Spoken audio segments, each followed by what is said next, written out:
மாணவர்களே, மீண்டும் உங்களை சந்திப்பதில் நாங்கள் பெருமகிழ்ச்சி அடைகிறோம். இந்த நாளிலும் கூட மீண்டும் 1 கொரிந்தியர் 1ஆம் அதிகாரம் 8 முதல் 14 வரை உள்ள வசனங்களை இந்த நாட்களிலே நாம் பார்க்க இருக்கிறோம்.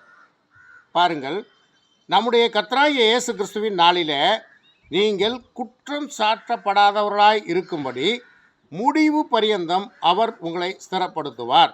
இப்போ பாருங்கள், நம்முடைய கர்த்தராகிய இயேசு கிறிஸ்துவனுடைய வருகையின் நாளிலே, நாம் அவரை எதிர்கொண்டு போகக்கூடிய நாளிலே, நம்முடைய கர்த்தராகிய இயேசு கிறிஸ்துவின் நாளிலே நீங்கள் குற்றம் சாட்டப்படாதவர்களாக இருக்கும்படி முடிவு பரியந்தம் அவர் உங்களை ஸ்திரப்படுத்துவாராக. நீங்கள் உங்களை ஒப்பு கொடுத்து ஆவிக்குரிய பிரகாரமாக சத்திய வசனத்தின்படி நீங்கள் நடக்கும் பொழுது அவர் முடிவு பரியந்தம் அவர் உங்களை ஸ்திரப்படுத்துவார். எப்போ?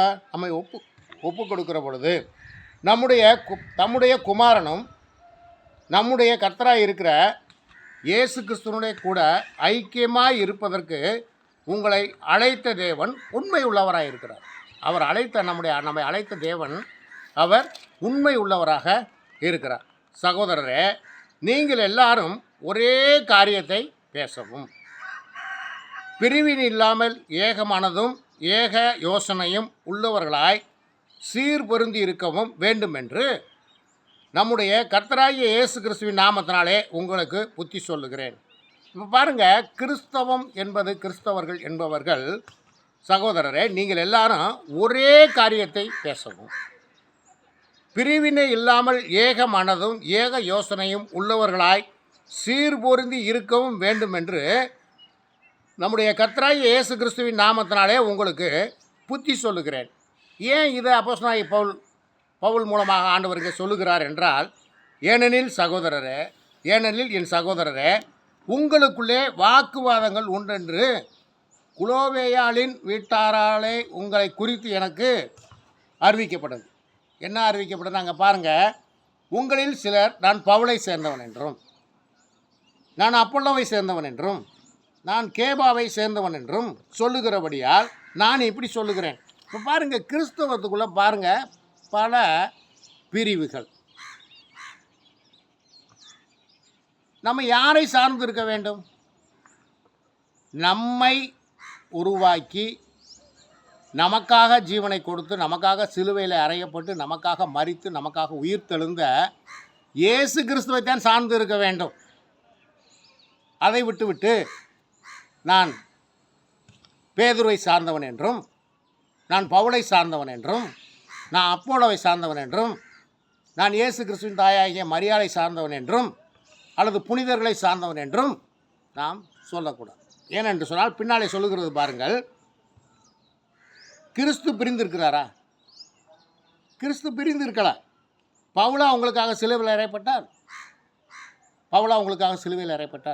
அல்லது பேதுரு உங்களுக்காக சிலுவையில் அறையப்பட்டாரா?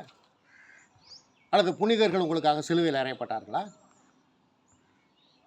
அது இல்லை.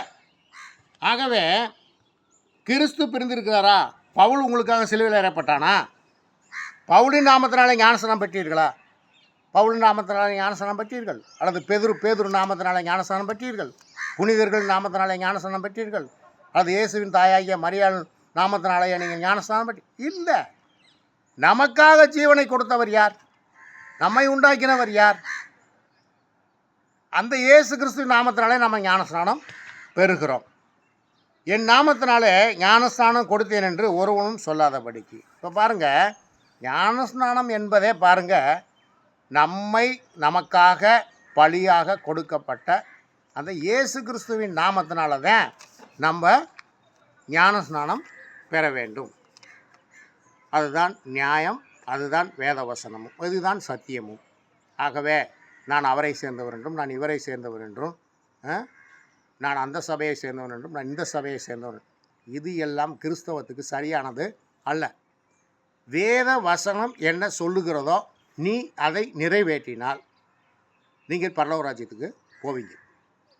மனித உபதேசம் உங்களை தேவனுடைய ராஜ்யத்துக்கு கண்டிப்பாக கொண்டு போகவே போகாது. கர்த்தருடைய வார்த்தையை நீங்கள் பின்பற்றி போனால் நீங்கள் தேவனுடைய ராஜ்யத்தை சுதந்திரத்துக் கொள்ளலாம். கர்த்தர் தாமே உங்களை ஆசீர்வதிப்பாராக. கர்த்தருக்கு ஸ்தோத்திரம்.